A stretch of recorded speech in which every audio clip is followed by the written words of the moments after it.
Hello dear friend, welcome to my channel Sanjay stadium. दोस्तों, हमने अपनी लास्ट वाली वीडियो में केपलर्स लॉ ऑफ प्लेनेटरी को बहुत अच्छे से समझाया था। 3 लॉ हैं केपलर के, तीनों लॉ को हमने बहुत डिटेल में वहां पर समझाया था और केपलर का जो फर्स्ट लॉ था उसको हम प्रूफ कर रहे थे। दोस्तों, प्रूफ करते करते हमने एक इक्वेशन वहां पर प्राप्त की थी, जो इक्वेशन थी 1/r = c 1 + epsilon cos theta. दोस्तों, ये इक्वेशन जो थी एक कॉनिक की इक्वेशन थी और कॉनिक जो है वो 4 प्रकार के होते हैं, यानी कि 4 टाइप के होते हैं। एक हाइपरबोला, दूसरा पैराबोला, तीसरा इलिप्टिकल, चौथा सर्किल। 4 प्रकार के जो हमारे कॉनिक थे उनको भी हमने वहां पर बहुत अच्छे से समझाया था और उसमें एक बात जानी थी समझते हुए कि अगर कोई प्लेनेट किसी इलिप्टिकल ऑर्बिट, यानी कि इलिप्टिकल की बात करते हैं तो इलिप्टिकल ऑर्बिट पे मोशन करता है तो उसकी एनर्जी नेगेटिव होनी चाहिए। कैसी होनी चाहिए दोस्तों? अगर कोई प्लेनेट किसी इलिप्टिकल ऑर्बिट पर मोशन करता है तो उसकी एनर्जी नेगेटिव होनी चाहिए। हमने ये वहां पर बात की थी। तो दोस्तों, आज हम इसी वीडियो में यही जानने वाले हैं और लास्ट वाली वीडियो में हमने यहां तक बात कर ली थी कि नेगेटिव एनर्जी होनी चाहिए। ठीक है, यदि अभी तक आपने हमारी वो वीडियो यानी कि लास्ट वाली वीडियो नहीं देखी है तो उस वीडियो को जाकर आप आई बटन पर जाके देख सकते हैं या फिर उसका लिंक मैंने डिस्क्रिप्शन बॉक्स में दिया हुआ है, वहां पर भी जाकर आप देख सकते हैं। दोस्तों, तो आइए शुरू करते हैं उससे आगे की बातें कि क्या हमें आज प्रूफ करना है। हमें प्रूफ करना है कि कोई प्लेनेट यदि इलिप्टिकल ऑर्बिट पे मोशन करता है तो उसकी एनर्जी नेगेटिव होनी चाहिए। दोस्तों, जिसका हमने एक नाम दिया है एनर्जी ऑफ प्लेनेट। किसकी बात हम कर रहे हैं? एनर्जी ऑफ प्लेनेट, यानी कि प्लेनेट की एनर्जी आज हम ज्ञात करेंगे इस वीडियो में। दोस्तों, बहुत ही खास ये वीडियो होने वाली है, इंपॉर्टेंट वीडियो है और इस वीडियो को आप एंड तक देखना, बीच में स्किप बिल्कुल मत करना दोस्तों, और अपने दोस्तों को भी शेयर करना। और यदि अभी तक आपने हमारे चैनल को सब्सक्राइब नहीं किया है दोस्तों, हमारे चैनल को सब्सक्राइब कर लें और सब्सक्राइब के पास में दिया होगा बेल आइकन, उसको भी प्रेस कर दें, जिससे कि हमारी जितनी वीडियो बनेंगे उनको नोटिफिकेशन आपके पास तक पहुंच जाएगा और आप वीडियो का लाभ उठा सकते हैं। दोस्तों, तो आइए समझते हैं। हमने इसको समझने के लिए एक इलिप्टिकल ऑर्बिट बना दिया है यहाँ पर, जिसमें एक प्लेनेट को हमने ले लिया है और सन को ले लिया है। सन जो है हमारे पास किसी एक ये वाला पॉइंट है, मान लिया इसको एस पॉइंट मान लेते हैं। एस पॉइंट पर सन स्थित है और दोस्तों यहां से हम बात कर रहे हैं, आप देख रहे हैं कि इस सन से एक पॉइंट हमने ये पी ले लिया जो कि प्लेनेट का इनिशियल पॉइंट होगा, जिस पर थीटा का मान 0 होगा। ठीक है, इस प्रकार से हम इसको घुमाएंगे तो ये प्लेनेट यहां से घूमता हुआ इस क्यू पॉइंट तक आएगा। ये क्यू पॉइंट है और इस क्यू पॉइंट पर इस प्लेनेट का, यानी कि यहां से जब घूमेगा और घूमकर इस क्यू पॉइंट तक आएगा तो थीटा का मान यहां पर 180 डिग्री हो जाएगा। कितना हो जाएगा? 180 डिग्री। अब बात करते हैं दोस्तों, इसको प्रूफ करने के लिए हमने क्या किया कि इस P से लेके Q तक के डिस्टेंस को तो 2a मान लिया हमने। क्या मान लिया इसको? 2a लेट कर लिया। क्लियर है? और सन से इस P यानी कि इसके इनिशियल पोजीशन की डिस्टेंस, इसको हमने मैक्सिमम डिस्टेंस है, देखो ये अधिक डिस्टेंस है और यहां से यहां तक ये कम डिस्टेंस है। ठीक है, तो इस अधिक डिस्टेंस को मैक्सिमम डिस्टेंस कहेंगे और इस कम डिस्टेंस को मिनिमम डिस्टेंस कहेंगे। तो सन से P तक की डिस्टेंस मैक्सिमम, सन से Q तक की डिस्टेंस मिनिमम। हम इसको लेट करेंगे कि प्लेनेट की सन से मैक्सिमम और minimum distance R1 and R2 है। क्लियर है? कितनी है? R1 एंड R2 है। कहां से हम बात कर रहे हैं? सन से। अब देखो दोस्तों, ये इधर R1 है और ये R2 है और टोटल डिस्टेंस कितनी है हमारे पास? 2a। तो 2a = हो जाएगा R1 + R2। तो यही हमने किया है यहां पर कि इसलिए 2a = R1 + R2। इसको दोस्तों हमने इक्वेशन नंबर 8 मान लिया है। क्लियर है? क्या माना हमने इसको? Equation number 8। अब हमने क्या करा? एट पॉइंट P, तो P पॉइंट पर देखेंगे, ये वाला P पॉइंट है, इस P पॉइंट की बात करेंगे। इस पर थीटा का मान कितना है? 0। दोस्तों, यहां से जब हम बात कर रहे हैं, ये प्लेनेट है जो कि इस ऑर्बिट पर घूम रहा है, तो ये किसी पॉइंट पर P पर A पॉइंट पर पहुंच गया है, तो इसकी डिस्टेंस कितनी मानी हमने यहां से यहां तक? R। तो दोस्तों, जब ये इस वाले पॉइंट पर होगा यानी कि P पॉइंट पर होगा तो R का मान कितना होगा? यहां पर, यहां से देखो डिस्टेंस ये है तो इस R का मान R1 के बराबर होगा। तो हमने यही लिखा है यहाँ पर कि at point P theta = 0 and R = R1। ठीक है, R का मान कितना होगा? यहाँ से यहाँ तक R1 होगा। ठीक है, किस पॉइंट पर होगा? P पॉइंट पर होगा। तो हमने क्या करा? इसको इक्वेशन नंबर 7 में रख दिया, जो हमने अपनी लास्ट वाली वीडियो में इक्वेशन नंबर 7 निकाली थी। उस इक्वेशन को मैंने यहां पर लिख लिया है। ठीक है, क्या इक्वेशन थी? वो थी 1/r equal to C, bracket में था 1 plus epsilon cos theta. Theta का मान कितना रखेंगे दोस्तों? यहां पर 0 रखेंगे, तो कोस थीटा का मान 0 होता है, तो वैल्यू कितनी हो जाती है कोस 0 की? 1 हो जाती है। ठीक है, तो हमने 1 रख दिया यहां पर। क्लियर है? r का मान क्या रखेंगे? r1 रखेंगे, तो हमारे पास इक्वेशन आ गई 1/r1 is equal to C 1 plus epsilon. Clear है? अब हमने क्या करा, r1 का मान निकाल लिया, यहां से इस r1 को पलट दिया, तो पलटने पर r1 इज इक्वल टू हो गया 1/c 1 प्लस एप्सिलॉन। क्लियर है? तो इक्वेशन नंबर कौन सी बन गई हमारी? ये 9 बन गई, क्योंकि इक्वेशन नंबर 8 हमने इसको नाम दे दिया है, इसको क्या दे देंगे हम? Equation number 9। ठीक, क्लियर है? अब देखो एट पॉइंट P, अब ये प्लेनेट घूमता हुआ कहां पर आएगा? लास्ट पॉइंट हमारा है Q पॉइंट है, तो Q पॉइंट पर आएगा, तो एट पॉइंट Q। तो यहां पर थीटा का मान कितना है? 180 डिग्री है, और r का मान कितना हो जाएगा? देखो ये r है, तो जब ये प्लेनेट घूमता हुआ यहां पर आ जाएगा, तो r का मान इस r2 के बराबर हो जाएगा। ठीक है, तो हमने लिख दिया r is equal to r2।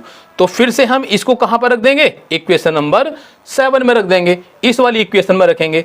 तो देखो 1/r की जगह r2 is equal to c, ऐसे ही रहेगा। 1 माइनस देखो यहाँ पर क्या थीटा का मान रखेंगे? 180 डिग्री, तो कोस 180 का जो मान होता है दोस्तों वो -1 होता है। ठीक है, जब -1 रखेंगे तो ये हो जाएगा 1 माइनस एप्सिलॉन। ठीक है, तो यहाँ से फिर से r2 का मान निकाल लेंगे, जैसे यहाँ पर r1 का मान निकाला था, तो इसको पलट देंगे हम, तो ये बटे में पहुंच जाएगा, तो r2 is equal to 1/c 1 minus epsilon. दोस्तों यहाँ पर इसको इक्वेशन नंबर 9 कह दिया था, तो इसको हम कह देंगे इक्वेशन नंबर 10। इक्वेशन नंबर हमने 10 निकाल लिए, यानी कि r1 और r2 का मान हमने निकाल लिया, इस r1 का मान और इस r2 का मान। ये कौन से मान है? ये दोस्तों प्लेनेट के सन से मैक्सिमम डिस्टेंस और मिनिमम डिस्टेंस है। क्लियर है? अब हमने क्या करा, इन दोनों इक्वेशन को, यानी कि इक्वेशन नंबर 9 और 10 को इक्वेशन नंबर 8 में रख दिया। कौन सी वाली इक्वेशन है दोस्तों? 8, ये वाली, ये 2a is equal to r1 plus r2, इसमें हमने रख दिया, यानी कि r1 का मान यहाँ पर रख दिया और r2 का मान यहाँ पर रख दिया। 2a is equal to 1/c 1 plus epsilon plus 1/c 1 minus epsilon. ठीक है, यहाँ पर 2a ऐसे ही रहने दिया। अब देखो इसका हमने ले लिया एलसीएम, एलसीएम के लिए हमने 1 प्लस एप्सिलॉन 1 माइनस एप्सिलॉन। ठीक है, तो क्रॉस मल्टीप्लाई हो जाएगी दोस्तों, c तो कॉमन रहेगा यहाँ पर, तो हमने क्या करा, क्रॉस मल्टीप्लाई कर दी, यहाँ पर इसकी इसमें कर देंगे और इसकी इसमें, तो हमने ये वाला जो c है इस c को क्या कर दिया? कॉमन। तो दोस्तों c तो यहाँ भी कटेगा, तो कैंसिल हो जाएगा, तो हमारे पास कितना बचेगा? 1 माइनस एप्सिलॉन, फिर प्लस, तो c यहाँ पर कैंसिल, और ये हो जाएगा, कितना बचेगा यहाँ पर? 1 माइनस एप्सिलॉन से 1 माइनस एप्सिलॉन, तो ये 1 प्लस एप्सिलॉन बचा, इसकी मल्टीप्लाई 1 में, 1 प्लस एप्सिलॉन। तो दोस्तों यहाँ पर देखेंगे 1 minus epsilon plus 1 plus epsilon, तो ये प्लस माइनस के हैं, दोनों कैंसिल हो जाएंगे। बचेगा क्या? यहाँ पर देखो हमारे पास 2a है, इस 2 को हम उधर की तरफ ले जाएंगे, लेकिन कैसे? देखो किस प्रकार से हम इसको यहाँ से हटाएंगे। हमने यहाँ पर देखा कि क्या बचा? 1 और प्लस 1, 1 प्लस 1 कितने होते हैं? 2 होते हैं, तो उस 2 से इस 2 को कैंसिल कर दिया, तो कितना बचेगा? यहाँ पर a बचेगा, ऊपर जो है 1 बचेगा, ये 1 बचा। नीचे देखो ये c 1 plus epsilon 1 minus epsilon, ये नीचे वाला जो हमारे पास है पोजीशन वो वैसी की वैसी ही रहेगी। क्लियर है? टर्म हमारी ऐसी की ऐसी रही। अब देखो ये कितना है? a, इसकी जो नीचे वाली की मल्टीप्लाई है सीधा इसमें कर दी a में, यानी कि क्रॉस मल्टीप्लाई कर दी हमने, तो ये हो जाएगा a c 1 माइनस, देखो 1 प्लस एप्सिलॉन 1 माइनस एप्सिलॉन। एक फॉर्मूला होता है दोस्तों a plus B a minus B, क्या होता है इसका answer? a square minus B square.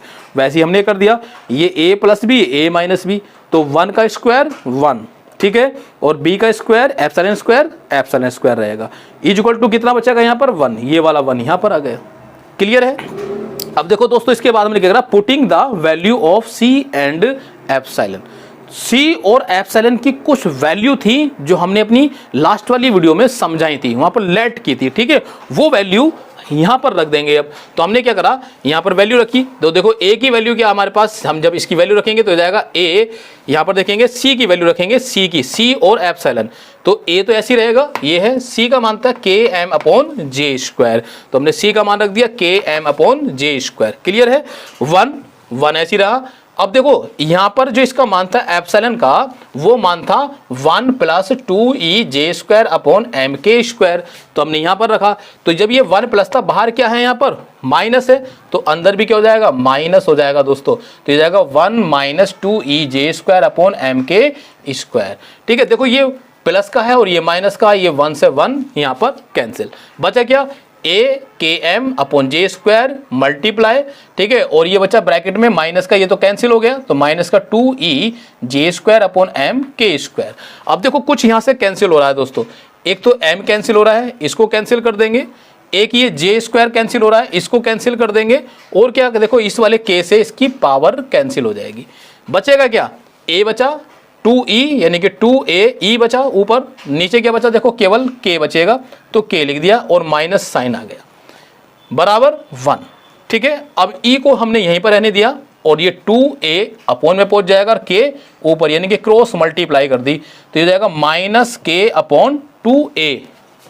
समझ में आ रहा है या नहीं, ठीक है, आई होप आपको समझ में आ रहा होगा, ठीक है। तो देखो क्या हो गया हमारे पास, e proportional to 1 upon 2a, लेकिन ये तो देखो 1 अपॉन 2a, हम ये कह रहे हैं कि ये यहाँ से यानी कि P से लेके Q तक, जब प्लेनेट को हम इसके इनिशियल पोजीशन से और लास्ट पोजीशन तक हम लेकर गए, तो तब उस कंडीशन में हमने माना था 2a डिस्टेंस। तो ये जो 2a डिस्टेंस है, तो यहाँ पर हम देखा जो प्लेनेट की एनर्जी है इस डिस्टेंस के क्या है, रिवर्सली प्रोपोर्शनल है। क्या सही है, रिवर्सली प्रोपोर्शनल है जो इसकी एनर्जी है प्लेनेट की। लेकिन ऊपर देखो माइनस साइन है, तो जब माइनस साइन है तो इसका मतलब कैसी एनर्जी है, ये नेगेटिव है। कैसी एनर्जी है, ये नेगेटिव एनर्जी है। और यही हमने बात की थी, यदि कोई प्लेनेट किसी इलिप्टिकल ऑर्बिट पर मोशन करता है तो उसकी एनर्जी नेगेटिव होनी चाहिए। तो दोस्तों देखो नेगेटिव आ गई है, एनर्जी आ गई है नहीं, तो so we can say that, हम ये कह सकते हैं कि प्रत्येक प्लेनेट इलिप्टिकल ऑर्बिट पर मोशन करता है, प्रत्येक प्लेनेट इलिप्टिकल ऑर्बिट पर मोशन करता है दोस्तों। यही केपलर का फर्स्ट लॉ था। तो दोस्तों आई होप आपको समझ में आ गया होगा, ये हो जाता है हमारा केपलर का फर्स्ट लॉ प्रूफ। क्लियर है दोस्तों। यदि दोस्तों ये वीडियो पसंद आई हो तो वीडियो को लाइक करना, ज़्यादा से ज़्यादा शेयर करना दोस्तों, और अपने दोस्तों तक ज़रूर पहुंचाना। और यदि अभी तक आपने हमारे चैनल को सब्सक्राइब नहीं किया है तो चैनल को कर लें सब्सक्राइब, और सब्सक्राइब के पास में दिया होगा बेल आइकन, उसको भी प्रेस कर देना, जिससे कि हमारी जितनी वीडियो बनेंगी उनका नोटिफिकेशन आपके पास तक पहुँच जाएगा दोस्तों, और आप वीडियो का लाभ उठा सकते हैं और अपनी प्रिपरेशन को बेस्ट बना सकते हैं दोस्तों। तो आइए मिलते हैं अपनी नेक्स्ट वीडियो में, तब तक के लिए जय हिंद, वंदे मातरम।